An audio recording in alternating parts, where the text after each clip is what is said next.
say. It's where I pull up and go. Praise the Lord.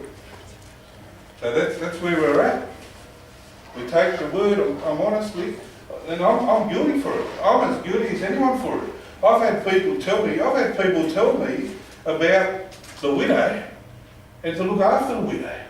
And the church is supposed to look after the widows. Mate, I've got the face of the bloke right here now telling me. I can see. And I've believed him, and he's put a conviction inside of me that thinking, oh, well, the church has got to do that, and the church is not doing that very good. But it's not the truth, mate. It's your job to look after the widow. So you don't bring the burden on the church. Hey, I just read it. I'm guilty. I'm guilty of believing someone else's word and not God's word.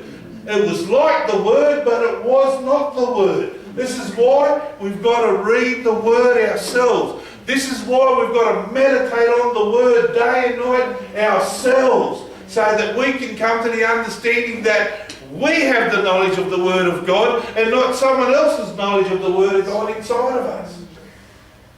Honestly. And even rebuking them in front of all. Mate, I done that. I done that. I took it to the leaders. I took it to the elders of the church. I took it to the whole lot of them. And they just kept pushing me aside and telling me it was my own issues. It was my own issues. It was my own issues. And I was saying, that's right, don't look at the problem. Blame poor old Budden, because that's what they all call me. Blame poor old Budden. Just look at his issues and don't look at the problem.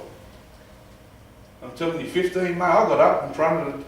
They asked, did anyone have a testimony? So I jumped up. So I brought it to the eldership, mate. I brought it to the leaders. They won't accept it, so I brought it to the whole church. I rebuked them in front of the whole congregation. 15 months they didn't talk to me. They would come in the church, Lily would be sitting alongside me, and they would acknowledge Lily and talk to Lily, and wouldn't even acknowledge me that I was there. God just kept telling me to go back, and I was just worshipping God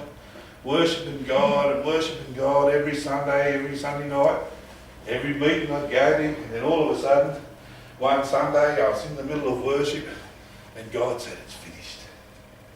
It's finished tonight. Just listening, deep intending thoughts. See? When God speaks, it's deep intent, deep inside. And I'm listening, I'm just listening to God, and I'm thinking, oh, hey, I knew what he was talking about. It's deep and and I knew what he was talking about. And I'm just thinking, how am I going to see this happen? I'm just going to let it happen.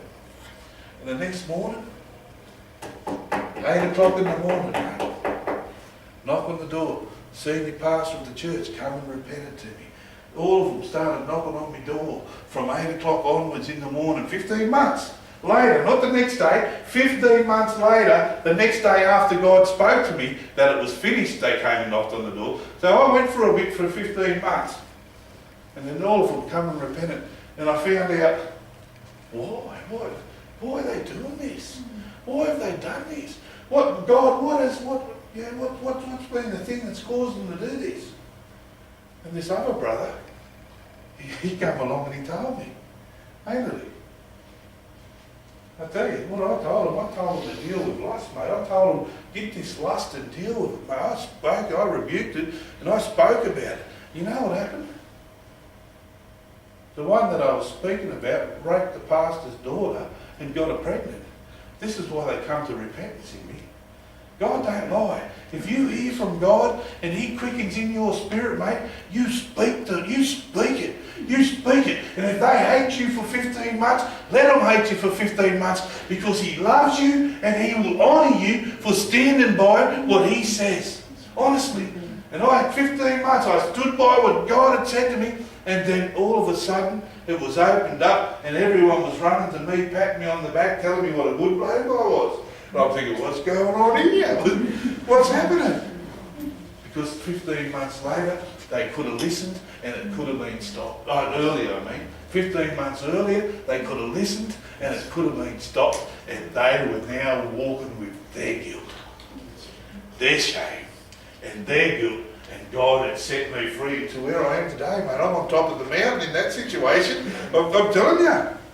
They can be still feeling miserable about it, I'm on top of the mountain with that one. 15 months I had to go through it, but now I'm on top of the mountain on that one.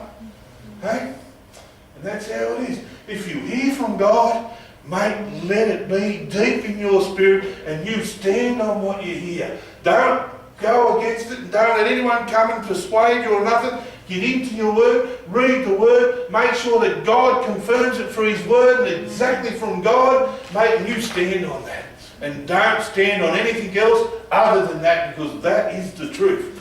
That is the truth. You want to turn that off, Phil? And sing a song, my dear? Praise God.